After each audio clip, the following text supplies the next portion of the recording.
Welcome to Inside Independence, a cable show of the Independence television station. I'm Joette Kuntz. I'm your host for the show, and today's guest is Craig Bryson, Senior Communication Manager for the Oakland County Road Commission.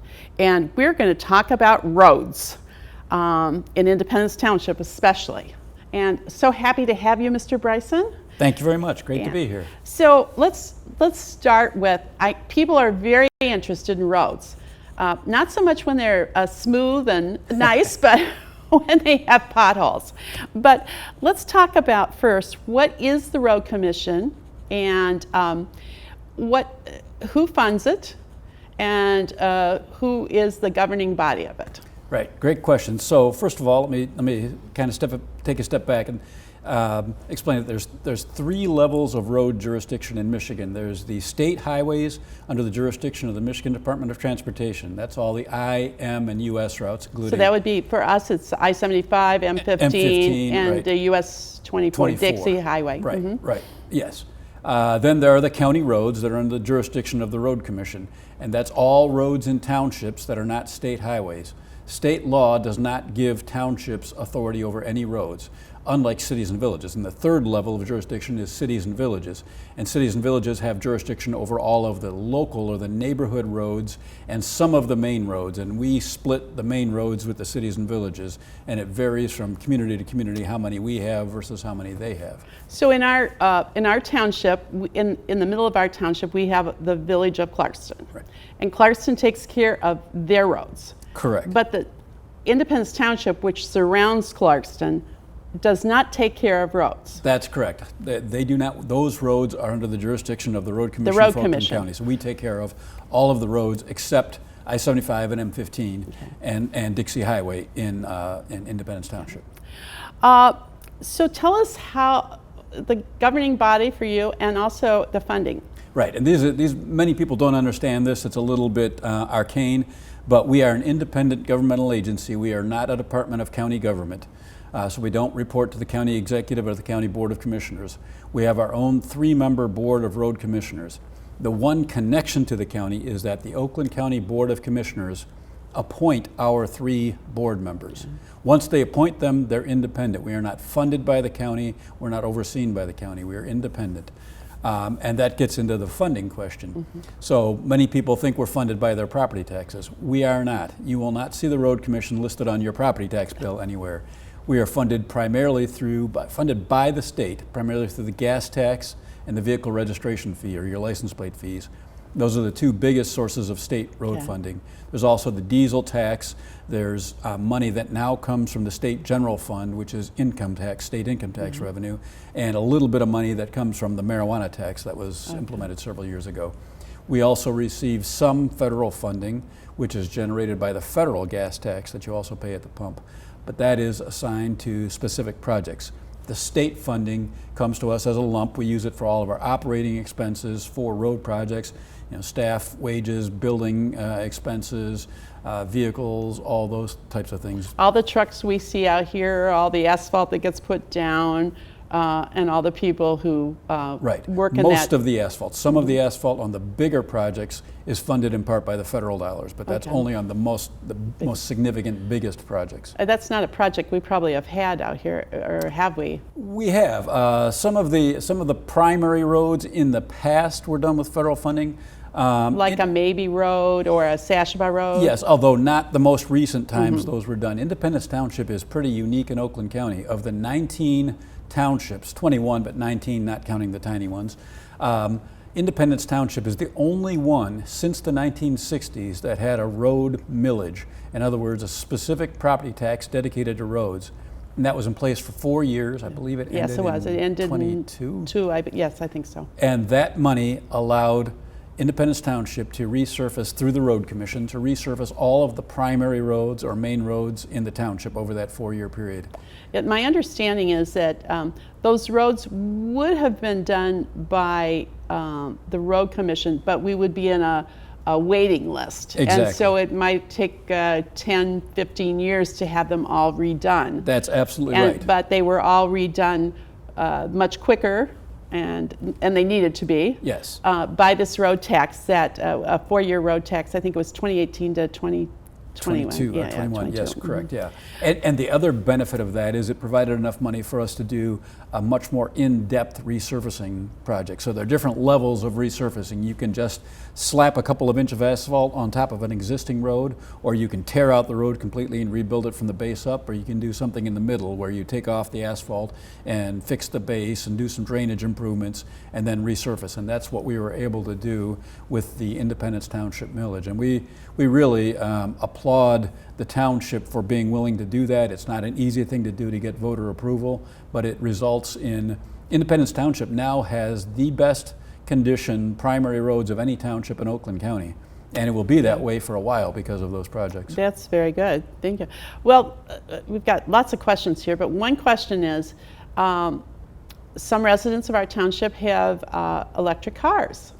And so they're not really paying the gas tax, I understand. I mean, I guess if you have a hybrid, you pay part of it. But so talk about what the electric car industry, or the electric cars that are driving on our roads, whether they're our residents or any residents, how they might be paying some taxes, but not at the level of a gas-driven automobile? That's exactly right, and that's a big concern for us going forward.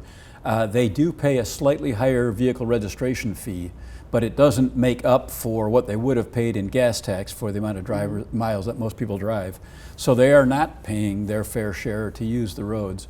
And already in the last 4 or 5 years, the state has lost about $100 million in gas tax revenue that had those cars been, internal combustion fuel engines, they would have been paying, and they are not paying that money. So the state is losing money, and as the fleet of electric or electric hybrid vehicles grows, that's only going to get worse. So we are working ardently with our state legislators to try, and the state administration, to try to remedy that situation. The other part of that is fuel engine cars, gasoline-powered cars, are also paying a lot less in fuel taxes than they used to. The CAFE standards, the national fuel requirements that require cars to become increasingly more fuel efficient. Fuel efficient. So basically, a car that gets 40 miles to the gallon or 35 miles to the gallon is paying less gas tax than one the larger car that's an SUV that's maybe only getting 25. That is absolutely right. And over the years, that income from the gas tax has gone down and down and down, and is projected to continue to do so.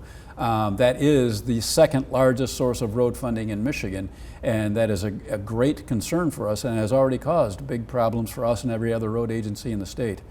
So we're talking to the state and encouraging the state to look for alternative ways to pay for roads. Well, let's just talk about it. I believe we passed in 2017 a statewide tax to build better roads or to repair our roads. Where is that where is that going? Great question. There's lots of orange barrels. Yes, and it has helped. And the bill was passed in 2015, but it did not begin to take effect until January 1st, 2017. And that raised the gas tax and the diesel tax and the vehicle registration fee. So it raised all of those.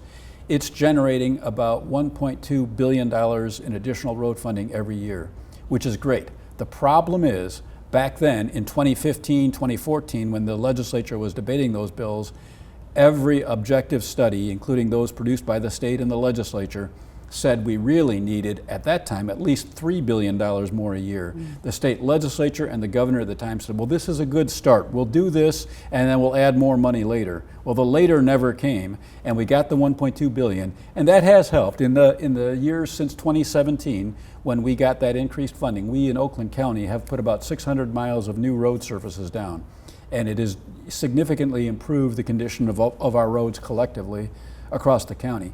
The problem is we project that by the end of 2025, the roads will again start to decline in collective condition because the inflation will have eaten away all of the benefits of that additional money. And as everybody knows, inflation has been very high in the last couple of years. It's been even higher in the road construction world than in consumer price Well, just sort of, this is sort of a side question, but we have a lot of dirt roads in our county. Most of those roads are north of I-75. I remember probably 10, 15 years ago, they were talking about $1 million a mile to pave one of those roads. I don't know, do you have a price Yes. these days? The most recent one we did, the one we're doing right now actually, which is Walden Road in Independence and Orion Township, Okay. is well over $4 million a mile. Okay. And we have 750 miles of gravel roads in Oakland County, which is more miles of gravel roads than many road commissions in the state have total roads. Mm-hmm. So we have a lot of gravel roads. We get some federal road funding to pave those. We get enough federal road funding to pay for about half of that $4 million a mile per year. So we try to do about 1 mile a year. So you can do the math. At this pace, we're going to have... There's a lot of us won't be around when they pave That's right. these roads, or they will never pave them. That's right. Because there's unpaved roads as far south as Farmington or Bloomfield, not the quantity Correct. of miles that is in Independence Township or Orion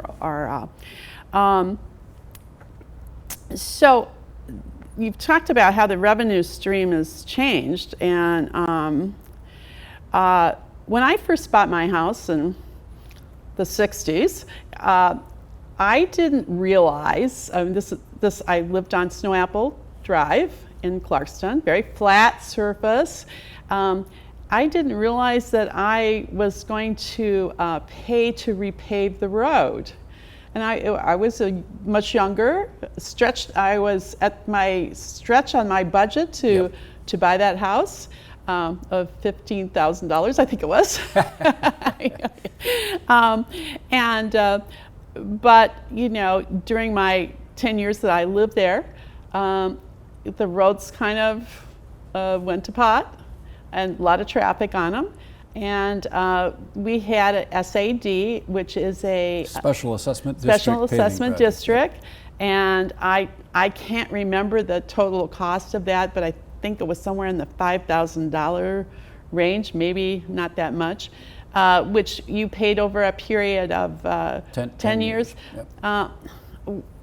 So what would you say to new home buyers or people that are moving about owning you don't own the road in front of you, but you really are responsible for the road in front of you? Well, that is a great question. A lot of people do not realize that if you live in a township in Oakland County and your road, and all roads eventually need to be repaved, you will be paying for it through a special assessment district. Now let's take a step back though and look at why that is. That is only the case in townships. It's not the case in cities and villages. And the difference is, one of the great benefits of townships is that their property tax rates are generally much lower than cities and villages. But as a result of that, you don't get all of the same services that you might if you lived in many cities and villages. And one of those services you don't get is your road resurfaced. I live in a city.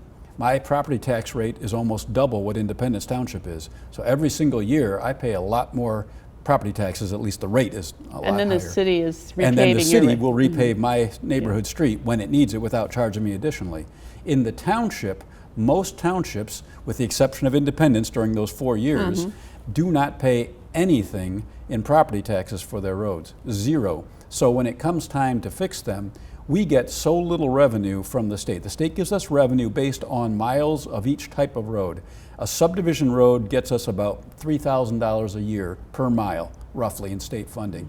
That's barely enough, and often not enough, to cover pothole patching, snow plowing in the wintertime, drainage problems, replacing street signs that fall down. So Eddie, the bottom line is there's no money left over for us to repave the road. The state has addressed that by creating a program called the Special Assessment District Program, which is established in state law, that allows us to do the work if the residents want it. And it requires 51% of the property owners on a road or in a subdivision, if they do the entire subdivision, to say they want it. And we'll explain what the process is, we'll explain what the likely costs are before they sign that petition. So if residents of a subdivision believe their roads are in such bad shape that they need to be repaved, they should go to the road commission and sit down, at least the leaders of that HOA or group, however their subdivision is structured. Right. And you will give them the amount. Right.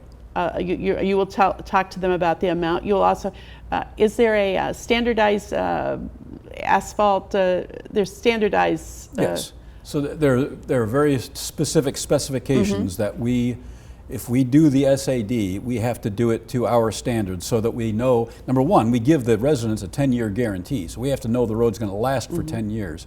But also we want to make sure the asphalt is done right. If there's a drainage problem, which there often are, that we resolve those drainage problems.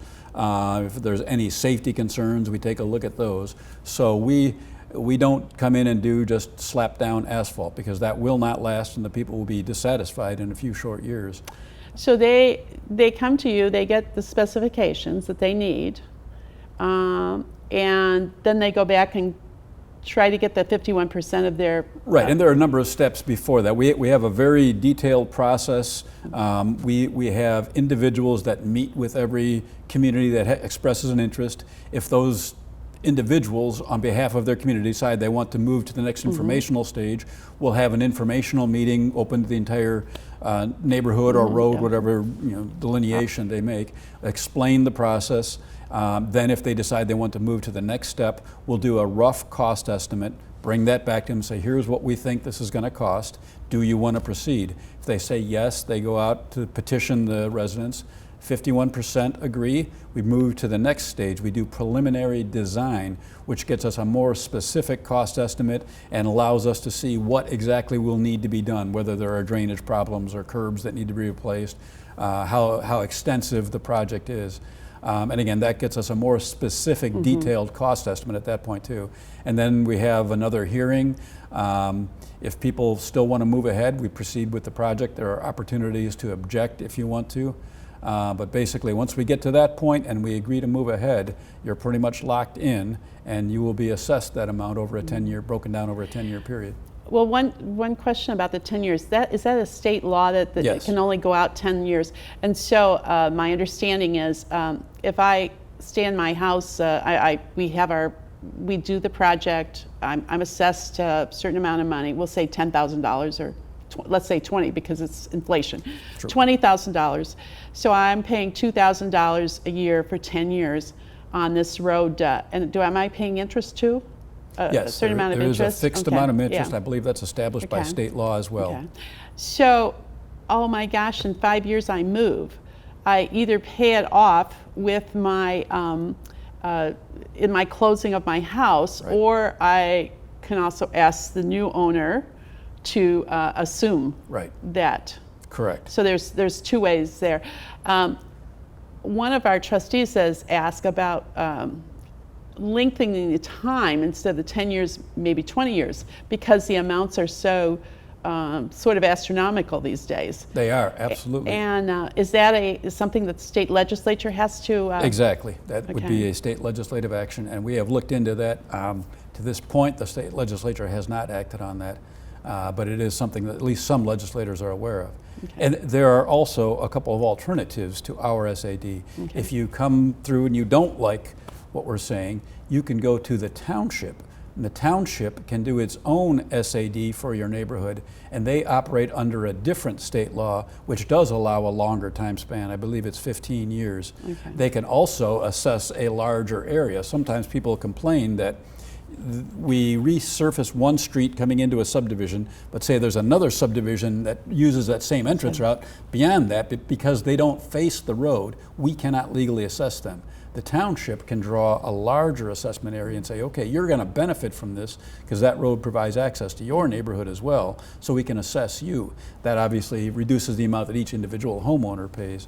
So they have some tools that they can use that we cannot, but that requires the township to agree to it, the township board to approve it, township administration to support it. And then we were talking earlier about they can almost act as their own contractor, which reduces the cost somewhat. Right. But you will always be the We will have jurisdiction over the road, so we have an interest. But that's the third option, is they can do it as a permit. They can come to us and ask for a permit. We issue permits all the time for example, a utility needs to put a gas line under the road. We issue a permit to allow them to do that work. So you can apply for a permit to resurface your subdivision. Now, that doesn't mean you can do whatever you want, because you will still have to work with the road commission. We will still have to approve the plans, but theoretically, you might be able to do it less expensively. Okay. Well, one of the complaints I've heard in the township, and probably all other townships, is the amount of garbage haulers and the weight of their trucks. And of course, if you're the first thing in the morning, your subdivision is the first thing in the morning, it's probably the hauler is pretty light. But if you're the last thing in the day, that truck is pretty heavy. Do you want to speak to that? And because, you know, you could have 3 or 4 haulers over a week, and then you have 3 or 4 recycling trucks. Yes. And then you have 2 or 3 yard waste trucks. Right. And that is a problem, because those heavy trucks do more damage to the road. And if you have 5 different waste haulers, as I think Waterford Township had at one point, they have since gone to a single hauler. And that's one of the reasons some communities do go to a single hauler. But yes, you can have 5 different trucks, 5 different recycling trucks, 5 different garbage trucks coming down your street 5 days a week, or multiple ones on one day, and that will add to the decay of your road in your neighborhood, or at least accelerate the process. So we encourage communities to at least think about consolidating to a single hauler. One of the things that I think is, I don't know if it's a myth or true, but a subdivision road is not the same as a, is it a Class A road in the county Class A road? So a Walden Road or a Maybe Road, Sashaba, would not be the same, would not have the same they're not strength, designed I guess. They're not designed to the same standard. So we design a road based on the likely traffic volume and type of volume on that road. So a Walton Boulevard or a Walden or a Sashaba is going to be designed to handle commercial vehicles, school buses, all kinds of heavy traffic. A subdivision road, we recognize there may be school buses and there may be garbage haulers, and there'll probably be UPS trucks and Amazon trucks, et cetera, but nowhere near the volume. So they are definitely designed to withstand a much less weight load and traffic volume load. Yes, so they will be more susceptible if there is heavier volume than is anticipated on the road. So you said a little bit earlier that a subdivision road is good for 10 years. Is that the guarantee for the SAD is for 10 years? Often those roads will last far longer than that, but that's the length of the guarantee that we provide. Do we have some idea of what a subdivision road, what you would think? Am I putting you on the spot a little bit? No, it's a great question, and it depends on so many different things. But we have subdivision roads in place in Oakland County that have been in place for 50 years. Now they need to be replaced today, but some of them are in surprisingly good shape for being 50 years old or 40 years old. I would guess reasonably you should get at least 20 years, and probably more than that. What kills a road is drainage issues. So if you have wetlands on either side of a road, for example, that tends to erode the road base. If you have drainage problems where the water's not draining properly off the road, that will cause premature failure. Well, we'll give you an example, and you may know it and you may not. Parview runs along Greens Lake. It's got a creek under it. The road is used by probably 20 homes, but it's also a cut-through road between Dixie Highway and Andersonville Road. Right. And what would be a suggestion for that road? Because the 20 people who live on that road don't want to pay for all of us who use it as a cut-through. Absolutely, and this is a classic case of one of the things we always struggle with. There are certain roads where we are only allowed legally to assess the properties that front on that road that's being repaved. We can't assess areas around there. There are a lot of subdivision schools across Oakland County, or subdivisions in Oakland County, where they have schools in them. The schools often choose not to participate, and we cannot force them to. Some voluntarily do, and we appreciate that, but many do not. So if you live on a street and there's an elementary school there that generates 1,000 vehicle trips a day, your road is going to deteriorate a lot more quickly than it would otherwise. And unfortunately, we don't have a legal mechanism to force the school district to pay for that. And of course, schools are balancing educating children versus paying for roads, right? Yeah. So it's a huge challenge. Well, I know that a city to our east, which will be unnamed, has embedded their schools in subdivisions, and one to our south, actually, too. We pretty much have ours on the main road, so that's probably a good thing. Right. Well, let's kind of turn, because you have a big project out there on Walden Road. It's going to connect Walden Road to Baldwin Road, and for the people who live on the east side, that will be probably an easier way to get to the expressway. Right. And now you're doing a roundabout. Yes. And can you kind of give us the philosophy of roundabouts, because they're all over Oakland County? They are, and we have the highest concentration of roundabouts any county in the state of Michigan. We built the first roundabout in the state of Michigan in Oakland County in 1999. And we love many things about them. They're not perfect, but we love many things about them. The number one thing is safety, and the second thing is traffic movement. Safety, we study crash data constantly. Everything we do is data driven. In crash data, we evaluate every crash that occurs in one of our intersections. And we know that the types of crashes that lead to fatalities and serious incapacitating injuries in intersections are two types, either a head-on collision or what we call a T-bone, where somebody's turning left and they turn in front of an oncoming car and they get broadsided. Those two are where people die or they are incapacitated. So our goal is to eliminate those. A roundabout virtually eliminates those, physically makes it impossible. You're not driving straight through the intersection unless you go over the center island, which is hard to do. Secondly, you're not turning left in front of anybody. You're only turning right into the circle. And the design of the roundabout, the curvature of the entranceway, is designed to force you to slow down to about 15 to 25 miles an hour. So if there are crashes in the roundabout, they're low speed. And what we have seen is occasionally we see an uptick in fender benders where people sideswipe within the roundabout, especially in multi-lane roundabouts, or they run into the back of somebody in a roundabout. Most of the time it's because people aren't paying attention or they're distracted, that type of thing. But if we can eliminate fatalities and serious injuries, which the data is overwhelming, that on a national level, on a local level, the data is irrefutable. 0 fatalities in a roundabout. We have now 41 roundabouts operational in Oakland County, first one in '99. 0 fatalities since that time at intersections that some of them had been, had seen a number of fatalities in the past. Very few serious injury crashes, and about half of those involve motorcycles. So anytime a motorcycle's in a crash, there's likely to be a serious injury, unfortunately. So we have accomplished that. Additionally, they greatly reduce congestion. When you have a traffic signal, 50% of the traffic, by definition, is stopped at all times, right? Either one way or the other. With a roundabout, all directions are flowing constantly in every direction. You come up, you yield. If there's nobody in the circle, you go. If there's somebody there, you wait till there's a gap and you go. But you usually wait far less than a signalized intersection. So the engineers estimate that a roundabout will reduce the stop time, the wait time in an intersection 30 to 50%. So that's huge. That's the same as we used to get by widening a road between the intersections.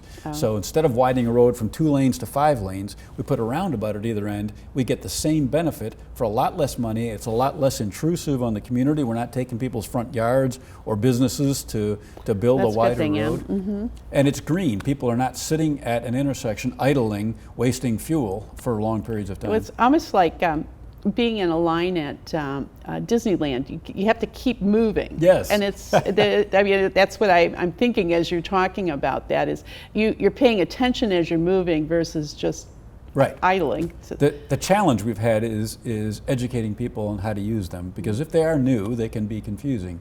And it seems hard to believe, but for 25 years we have been trying to educate people since we built that first one in '99. But we can never do enough, and we always need to do more. Well, it has to be when you have to use it. Exactly. If it's if it's in the south end of the county, It doesn't- and I'm only yeah. there once a year, I'm not going to get real comfortable with it. Absolutely. But, so we have one at Sashaba and Oak Hill. Yep. We have a couple out on White Lake. They're really in White Lake. Yes. And now we're going to have one on Walden and Clintonville. Clintonville Road. Yep. And that will be the one that kind of is a feeder. Walden will become a kind of a feeder road to Baldwin. Right, and then if you get over to Baldwin and Orion Township, there are Several, of them yes. in Yeah. the series on Baldwin Yeah. Road there. Yeah. One thing, if I could add to that, Okay. the one thing we would like people to remember if they're concerned about how to use them is pick the lane you want before you get into it. There are signs that say if you want to go left, stay in the left, and they show you on the sign which lane is for which direction. So the key is to pick your lane before you get into the roundabout and stay in your lane. Don't switch lanes in the roundabout. If you miss your turn, go around again and then go out. The problem we have is people, what we call lane discipline. Within the circle, people switch lane. They get concerned that they're not in the right lane. They switch lanes without looking, and there'll be a car just behind them, and they sideswipe. And you, so, yeah. So so basically, I mean, I heard someone say the other day, stay in the right lane because you're gonna go off somewhere. Right. I don't know that that's way, but they've had roundabouts in the east for almost a long time. Those are different, though. Those are the old-fashioned rotaries, and there are some very distinct design differences that separate those from roundabouts. They function far differently. Number one, they're much larger, so traffic can go much faster in them, which makes them more dangerous. Number two, when you enter them, you come up to a 90-degree intersection. You stop and you turn in. With a roundabout, you're forced to curve in at a much more gradual curve, much smaller circle. These are subtle differences, but they are differences that have a significant impact on the safety. Well, I'm assuming that you've learned from those old rotaries. Absolutely. Right. Absolutely. Well, let's talk about, you mentioned a little bit, we have a very bad intersection, I guess, a dangerous intersection in our town. Basically, it's Dixie Highway and White Lake Road. And we've had several accidents there. I know the Township Board is looking at that. What are your thoughts on that, or have you had a chance to take a look at it? I don't know whether. Yes. Yeah, number one, we are looking at it, and I'll spend that in it. But secondly, people love these top 10 lists, and no matter what line you draw, there will always be one intersection that has more crashes than another one. I mean, that's the nature of things, right? That doesn't necessarily mean it's dangerous. What we look at more than the raw number of accidents, because the more cars there are in an intersection, the more crashes there'll be. So a high volume intersection will have more crashes. What we are more concerned about is the crash rate, which is the number of crashes compared to the volume of vehicles coming through the intersection. We could have an intersection that carries 100 cars a day, but has 10 crashes a year, or we could have an intersection that carries 100,000 cars a day, but has 500 crashes a year.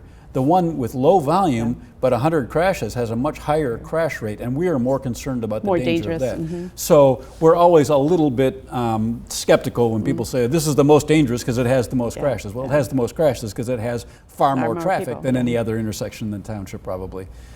However, having said that, we also are concerned anytime there are crashes.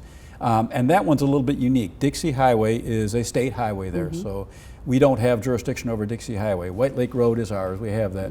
There have been in our ongoing conversations with MDOT about how to make some changes to that intersection.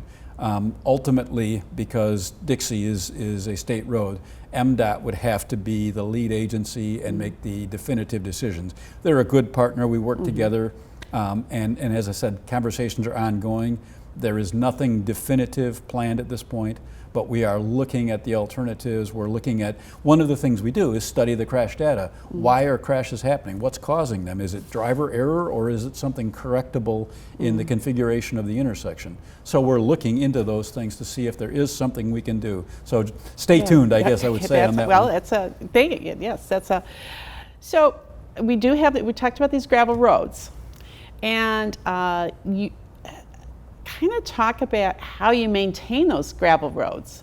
Now, we had a rain, I think, this week, maybe Monday or Sunday or Monday, somewhere in there. I live up a gravel road. In some ways, in the summertime, it's as good as any other road. In fact, it could be better because it doesn't have all the potholes. Right. But whatever that rain was that came along, and we had a lot of traffic on it because there was an accident on M15. It got a lot more traffic that day. It's not good, And there are people who won't come to visit me because I live on a gravel road, especially in the springtime. But talk a little bit about, you have that gravel program, and I think the township put some money into it this year. Yep. But we have a lot of gravel roads. Right. So what does that do? How do you maintain those gravel roads? I mean, I know because I'm out there, but not necessarily all the viewers know. So. Well, and let me back up too.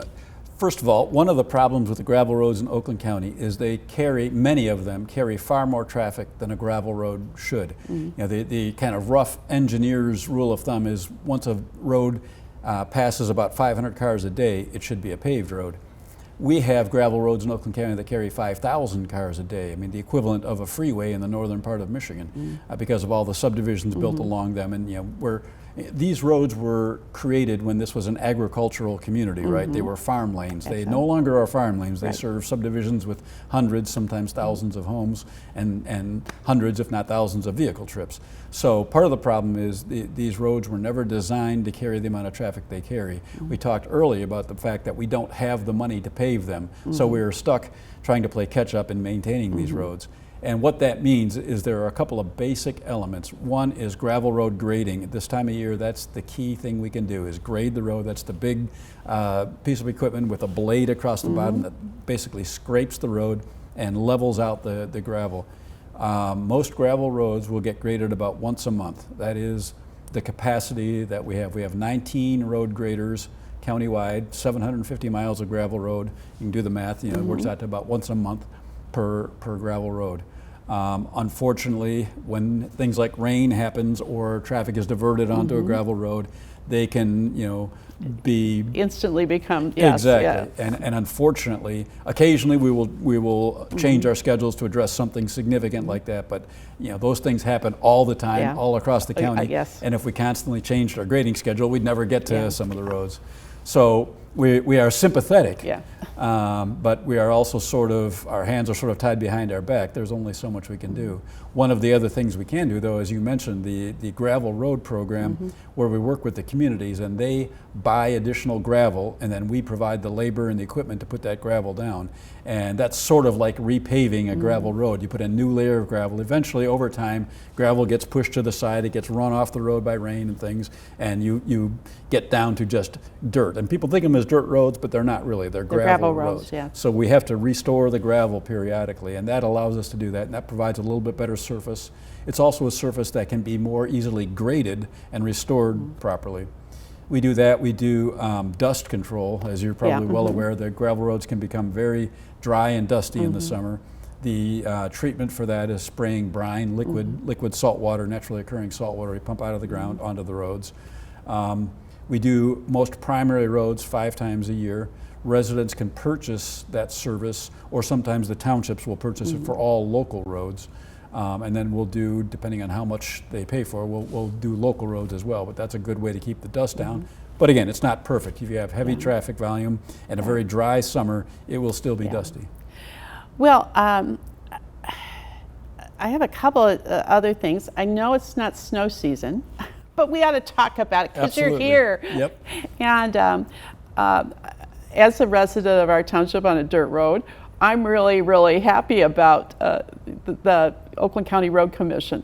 But when I lived in a subdivision on Waterford Hill, I never saw you, or saw you after almost as it was melting, So kind of talk to us about how you decide what to do, and I'm sure it has to do with the number of trucks you have and all of that kind of thing. So absolutely, and We have a very detailed priority system for where we plow and where we salt. And that priority system says that we address first the roads with the most traffic volume moving at the highest speeds, and that's because of safety. You know, if we don't salt and plow I-75 and plow your subdivision first, I-75 is going to be nothing but accidents and crashes. So we start with the busiest roads and salt and plow those until they're in good shape, and then we move down to the next level of roads. And at the bottom of that priority list, unfortunately, is subdivision roads, because they have the least amount of traffic moving at the slowest speeds. And if we did the subdivisions first, but we didn't do all the primary roads and the freeways, you couldn't get anywhere once you get out of your subdivision anyhow. Well, that's an excellent explanation of it, you know, and I assume something has to do with maybe the bus routes. Is that the bus routes are an element, but really, when you look at it, almost every road in Oakland County, other than some of the subdivision roads, are bus routes. Okay. So we hear that all the time. But my street is a bus route. But you know, every school district has buses traveling through subdivisions, and that means that a vast majority of the subdivision streets in Oakland County are also bus routes. So. Well, I know in 2008 you had. You didn't have enough trucks, and I think you contracted for some. Is that? And we still do that. You're yes. still doing that? Okay. Yes, and we still have the same number of trucks. The trucks are much older now, and we have fewer drivers than we did in 2008.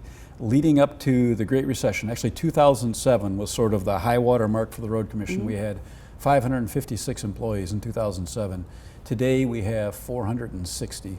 At one point, we got down to about 350 when we lost so much funding there. So those were some brutal years. We didn't buy any trucks, and those trucks, you know, now they cost $400,000. But we went years without being able to afford to replace a truck, and our trucks were breaking down all the time. We still are nowhere near back where we want to be, but we're in a much better position than we were in 2010, 2012, 2014. We still have about a $13 million equipment deficit, meaning today we really need to replace $13 million worth of our equipment. Means it's exceeded its useful life. That number is fortunately coming down, but it's still way too big.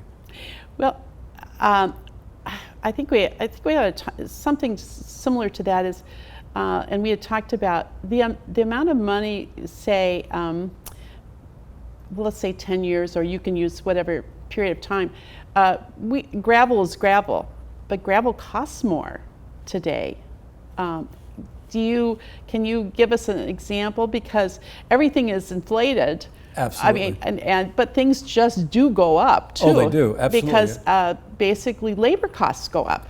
Absolutely, manufacturing costs go up, the price of steel goes up, and believe it or not, so much of what we buy is steel related. When we rebuild a bridge, it has steel beams.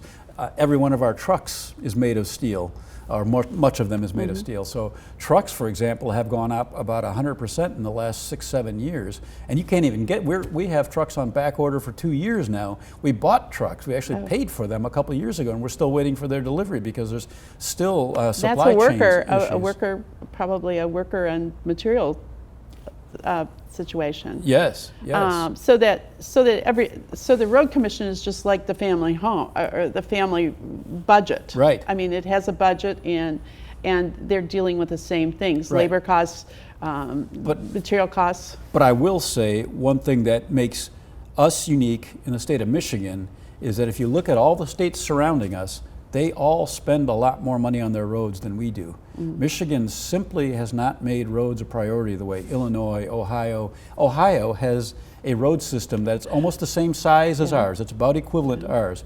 They have been spending for 20 years $1 billion a year more in road funding for their state. And so their roads are in better condition. Illinois, Wisconsin, Pennsylvania, New York, all the states spend a significant amount more than we do on roads. And ultimately you get what you pay for. They have a greater gas tax, or it comes out of the state budget, or? All of the above. Okay. Most of them, of all the Great Lakes states, we have the lowest gas tax rate, number one. Number two, states like Illinois, Ohio, all have toll roads. So they augment their funding with toll roads. Illinois has local option sales taxes. For example, in Cook County, where Chicago is, they charge part of your sales tax goes to the roads. That's not the case here in Michigan. There is a sales tax charged on gas in Michigan, but none of the revenue from that goes to roads. It goes to schools, and it goes to your local, it goes to Independence Township, and it goes to the schools, but it does not go to roads. Well, I think all of us who've been out south into Ohio, as we come back, or as we go, we realize the difference, and as we come back, we realize the difference. So, Yes. I just want to close a little bit with a service that you do, and I guess it could happen anywhere. It tends to happen a lot on the dirt roads. We have a lot of trees that are down. And sometimes our residents are out there and they're, using their own chainsaws and doing it. But if you have a tree that is down, or even a tree that really looks like it could fall, you want to tell us what we should, I do know what to do, but you want to share with what? Absolutely. Yeah. Please let us know. And you can do that in two ways. You can call our toll-free number, 877-858-4804, and report it during regular business hours. You can also fill out a form online. Go to our website, www.rcocweb.org. So rcocweb.org. We'll put those up on the end of that. So, but you have a more even if it's not during business hours.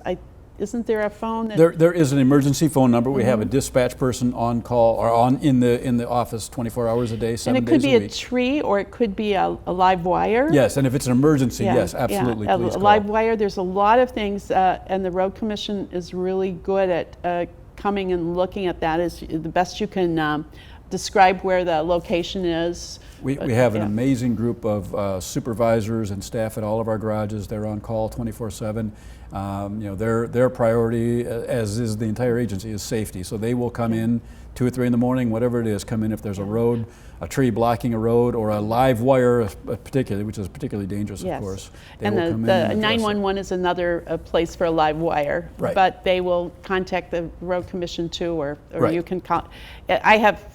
I personally have found, I've seen many branches or trees in the road, and have called in and found your customer service to be very good. So, Great. Glad to well, hear we that. thank you for being here. And if anyone has any extra questions, should they call the Road Commission? Please, absolutely. And if they're interested in the SADs? Absolutely. Please give us a call at the same number. We will get you to the right people and provide as much information as you need. Well, we hope that you have learned a lot more about the roads in Independence Township, and we certainly appreciate your visit with us today. And remember that Independence Township does not take care of the roads in Independence Township. The Oakland County Road Commission does, and they're willing to answer your questions and share information with you. So thank you. Till the next program.